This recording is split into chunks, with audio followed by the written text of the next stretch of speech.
Donc on est dans le Valais, un Valais suisse, et on est ici réunis pour un grand jour. Donc il va certainement poser quelques petits problèmes à ceux qui croient que l'action que nous menons depuis 4 ans dans le cadre du Conseil national de transition est éteinte, parce qu'il y en a effectivement qui ont voulu faire croire que nous n'étions plus là, mais ils ont oublié, comme disent les Mexicains, que nous étions des graines. Donc plus fort que jamais, plus résistant que jamais, plus déterminé que jamais, la Savoie est bien présente. Ici aussi en Suisse, dans la vallée d'Aoste et ailleurs, à Nice comme ailleurs, et évidemment dans les départements, les ex-départements bientôt de Savoie et de Haute-Savoie. Le conseil gouvernemental de l'État de Savoie est plus que jamais vivant. Contrairement aux rumeurs et à ceux qui ont essayé, appuyés par la République française, de nous descendre, y compris en volant notre site, en volant notre matériel, entre autres matériel de carte d'identité ou permis de conduire. Bon, toutes ces personnes-là, volant les fichiers, etc., etc. Bon, ça fait partie de leur jeu. Chacun se défend comme il peut, mais nous avons tiré parti effectivement de toutes ces toutes ces billevesées totalement débiles, de ces gens qui ne veulent pas et qui refusent de discuter, de dialoguer. Nous sommes présents et je profite de cette interview de cet après-midi pour vous dire que non seulement nous sommes présents, mais que nous déclarons dans quelques jours l'indépendance de la Savoie. Ceci est diffusé maintenant à plus de 200 000 exemplaires depuis une semaine, depuis effectivement exactement le 11 septembre. Nous déclarons la libération et l'indépendance de la Savoie dans quelques jours. Où, comment, tout ça, ce sera annoncé au dernier moment. Nous avons annoncé aussi que l'apothéose de cette déclaration, donc de droit international, se trouvera en fait renforcée, universalisée par un colloque international que nous organisons le 28 et 29 octobre, donc quelques jours après la proclamation. Nous allons officialiser ça avec des personnalités de renommée et de réputation internationale. Nous avons effectivement des liens avec beaucoup de pays. Donc, contrairement à ce que certains ont laissé croire, où on n'entendait plus rien, mais c'est là où justement où le travail se fait réellement, dans les profondeurs de la terre. Et nous avons maintenant des liens qui sont très très importants, que vous découvrirez dans quelques temps, avec de nombreux pays et des ambassadeurs. Bon, vous pouvez aller voir d'ailleurs sur notre site. Le site qui a dû être reconstruit suite à un vol de personnes qui se disaient savoyards, mais qui malheureusement ne sont que des traîtres à leur pays, et que ces affaires d'ailleurs sont en cours de jugement au niveau des tribunaux. Nous avons un nouveau site que nous vous proposons qui s'appelle donc cges-gouv.com. Donc allez-y. Vous pouvez aller y trouver nombre de renseignements. Vous verrez que nous n'avons pas dormi durant les quelques mois où on nous a fait croire que nous étions morts. Donc évidemment, en prenant notre précédent site et en disant voilà, tout est arrêté, il n'y a plus rien, etc. Croyez bien que ce n'est pas vrai. Donc en fait, aujourd'hui, nous sommes dans une dynamique plus que jamais renforcée. Et vous allez voir dans quelques jours, donc en fait, que la proclamation avec des personnalités de très haut rang sur l'indépendance de la Savoie, qui fera acte juridique international et qui nous permettra après d'agir en tant qu'État pour la libération de la Savoie. La libération de la Savoie, c'est dans quelques jours, sur un plan purement officiel. Maintenant, les négociations vont être réelles avec la France, qui se doit de partir, là, maintenant, tout de suite. Nous demanderons expressément, et nous ne demanderons pas, nous exigerons expressément le départ des préfets et des procureurs de la République, qui représentent l'État français, qui n'ont absolument rien à voir ici. Effectivement, toute leur ponction, style TVA, URSSAF, impôts de toutes sortes, radars, etc., péage, évidemment, tout ça va s'éteindre. Donc, et ça va être un combat qui va être âpre, mais avec lequel nous avons des aides qui seront totalement inattendues, mais qui relèveront du droit international. Donc de toute façon, la Savoie dorénavant est sous la protection de la Charte des Nations Unies, qui permet en fait aux pays déclarant leur indépendance de pouvoir demander la protection des autres nations. Tout ça c'est en cours, vous inquiétez pas, on a bien travaillé. Une petite chose aussi, c'est que la Savoie est un pays qui n'a rien à voir avec le Kosovo. Pourquoi je vous dis ça? C'est qu'en fait, en 2008, notre ex-président, qui cherche à se représenter maintenant avec un bracelet au pied, indiquant donc M. Sarkozy, a dit que le Kosovo était reconnu par la nation française, par la République française. Parce qu'on ne jure que par la République en France, n'est-ce pas, hein? Et en fait, disant que le Kosovo, qui vient juste de déclarer son indépendance, qui venait juste de déclarer son indépendance en 2008, était totalement reconnu comme nation à part entière par la France, par la République française. Il se trouve que ce Kosovo, qui n'est toujours pas reconnu au niveau international, ni par l'ONU d'ailleurs, a été bâti dans le sang, construit dans le sang, extirpé d'un pays qui s'appelait la Yougoslavie, aujourd'hui toujours en demande d'accréditation, de reconnaissance. Eh bien, ce pays est reconnu comme ça, par on ne sait quoi, pour quelle raison, par une République française, donc sous M. Sarkozy. Et la Savoie, le problème, c'est qu'il y a depuis 4 ans un Conseil national de transition. Que ce Conseil national de transition déclare cette indépendance sur un plan international, par l'intermédiaire aussi de notre cabinet juridique, vous verrez sur le site, représenté par le cabinet Dominique Kounkou, et elle déclare son indépendance, mais non pas d'un nouveau pays, d'un pays qui a 1000 ans. Comment la République française va-t-elle pouvoir justifier le vol, la destruction, l'exploitation, comme elle le fait partout en Afrique, d'un pays qui a 1000 ans, où elle ne reconnaîtra pas une déclaration d'indépendance dans quelques jours, un Conseil national de transition qui existe depuis 4 ans, alors qu'elle a reconnu le Kosovo, on ne sait pour quelle raison, enfin on a tout chacun nos petites idées, d'un pays qui émerge comme ça, créé par l'OTAN, derrière un tapis de bombes de 75 jours, par le camp du bien, j'ai nommé l'État profond des États-Unis. Comment est-ce que la France va-t-elle pouvoir justifier qu'elle reconnaît ce pays-là, enfin qui n'en est pas un, hein, en tout cas pour l'instant, cette déclaration-là, alors qu'elle ne reconnaîtrait pas la déclaration d'un pays qui est peut-être même au niveau historique plus ancien que le sien. Donc la Savoie, qui a 1000 ans d'existence, évidemment, par l'intermédiaire de cette déclaration d'indépendance, sera automatiquement reconnue. Sinon, il faudra qu'elle nous prouve encore que la Savoie n'existe plus et que la Savoie est française, ce que effectivement nous le savons très bien, elle ne peut pas reconnaître. Vous savez très bien que depuis 4 ans, nous avons systématiquement, quand nous sommes intervenus aux tribunaux, expulsé les juges et procureurs, sans conséquence. On ne pourrait pas le faire ailleurs. C'est parce qu'effectivement, ils savent très bien qu'ils sont en pleine illégalité. Et à partir de ce moment-là, nous sommes tout à fait sûrs que la France a compris qu'elle était en illégalité en Savoie.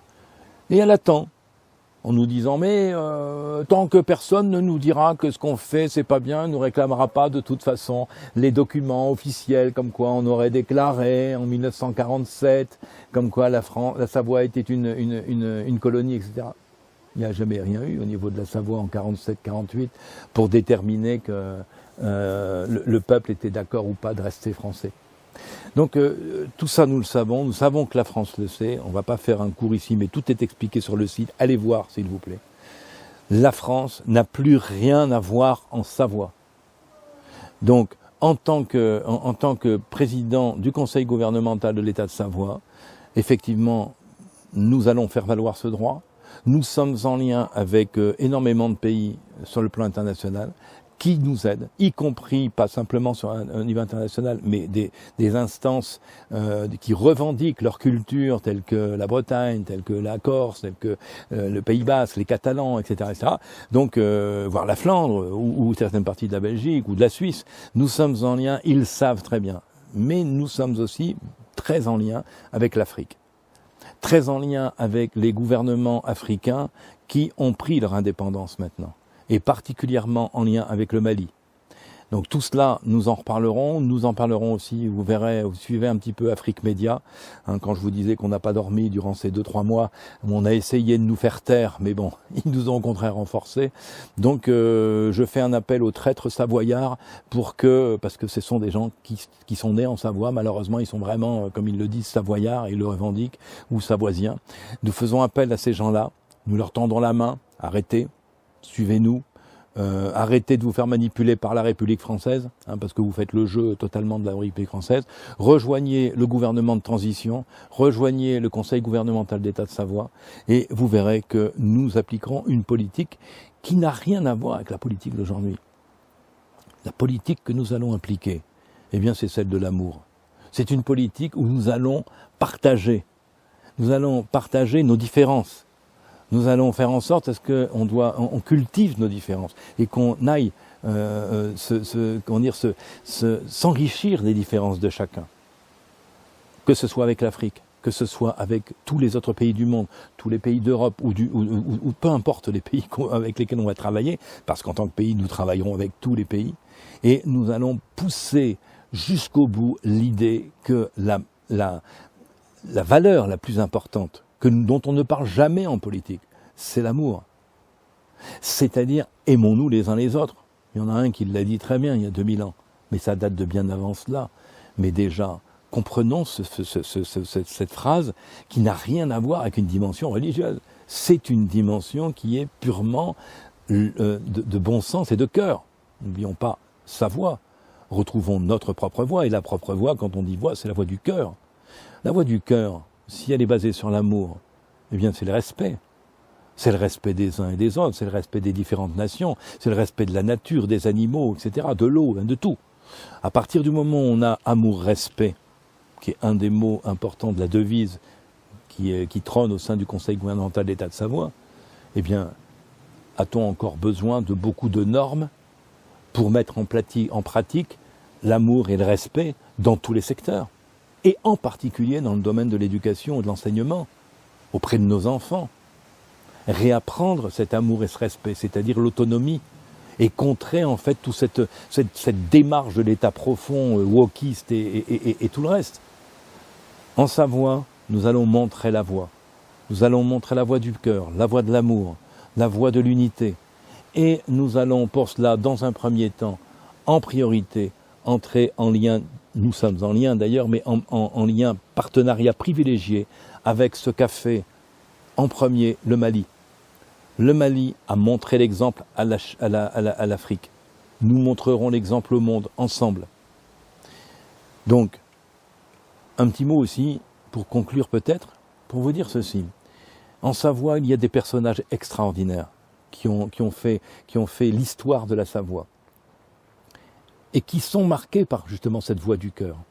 Alors évidemment, il y a François de Sales, qui est une figure extraordinaire. Écoutons ce qu'il dit, regardons, prenons son exemple. Nous avons aussi d'autres personnages.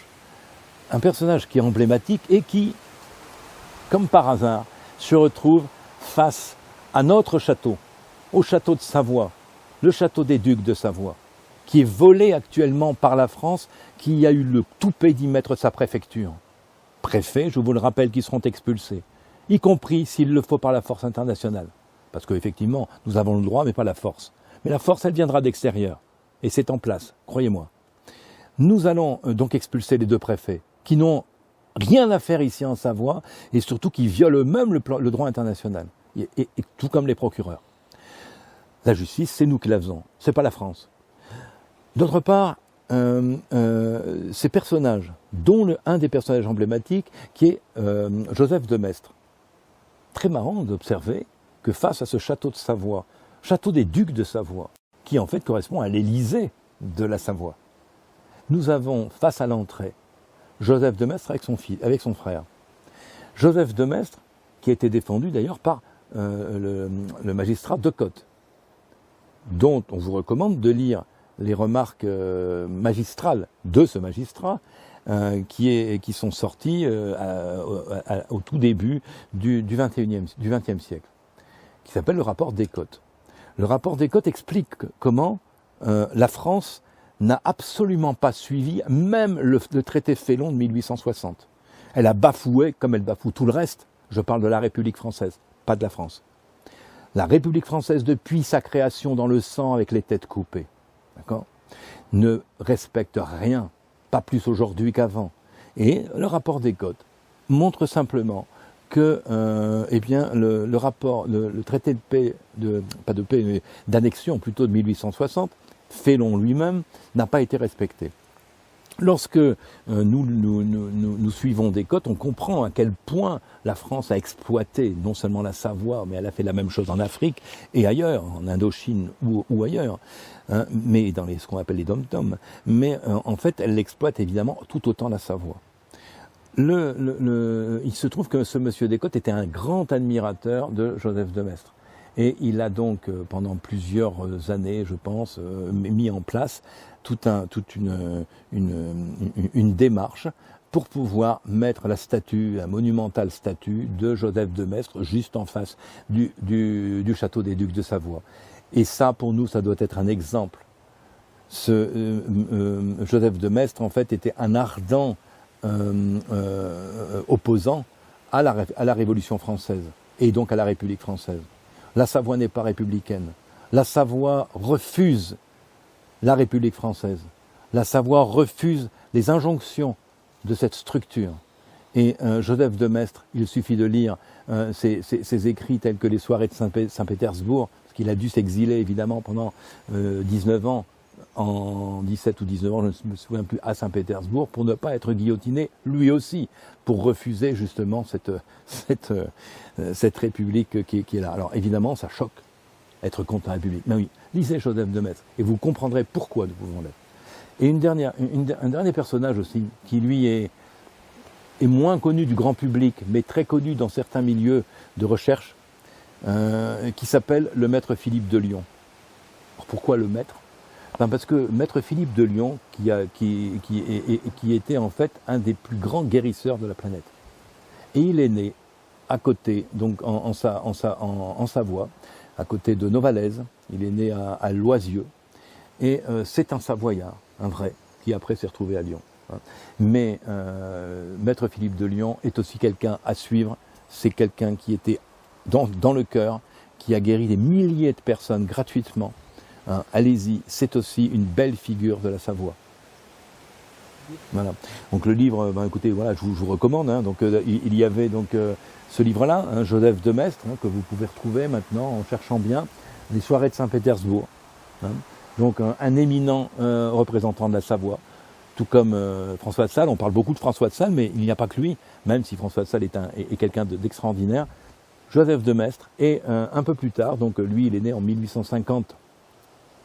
En 1849, hein, donc en 1849, et Vie et Maître, je vous recommande ce petit livre, Vie et Parole, du maître Philippe de Lyon. Maître Philippe de Lyon, je vous montre un petit peu son visage, hein, et suivez ceux qui cherchent un petit peu à savoir pourquoi nous parlons de sa voix. Qui dit sa voix, c'est notre voix. Retrouvons notre voix, notre individualité, notre souveraineté. Ces êtres-là travaillent pour la souveraineté. Ce sont des Savoyards, des vrais Savoyards. Suivons-les. Ils nous montrent la voie du cœur. Le CGES, Conseil gouvernemental d'État de Savoie, officiellement Conseil national de transition, que j'ai l'honneur de représenter avec toute une équipe absolument fantastique. Et bien, croyez-moi, nous passerons ces idées. Nous passerons ces idées de ces grands personnages. Ces personnages à l'image de François de Sales qui disait « Je ne peux être autre chose que savoisien ». Nous sommes des êtres branchés vers le cœur, vers sa voie. Retrouvons là cette voie qui doit montrer l'exemple au monde. La seule possibilité de sortir de cette ornière aujourd'hui, de ce qu'on appelle familièrement l'état profond, bien c'est retrouver le cœur, retrouver l'amour, retrouver l'unité entre nous.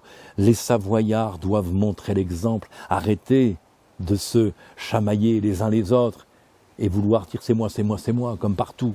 Montrons l'exemple partout et on le montrera. Donc comptez sur le Conseil gouvernemental de l'État de Savoie pour pouvoir aller jusqu'à cette libération qui se fera uniquement sur le plan et sur la dynamique de l'amour. Toujours. Merci à vous.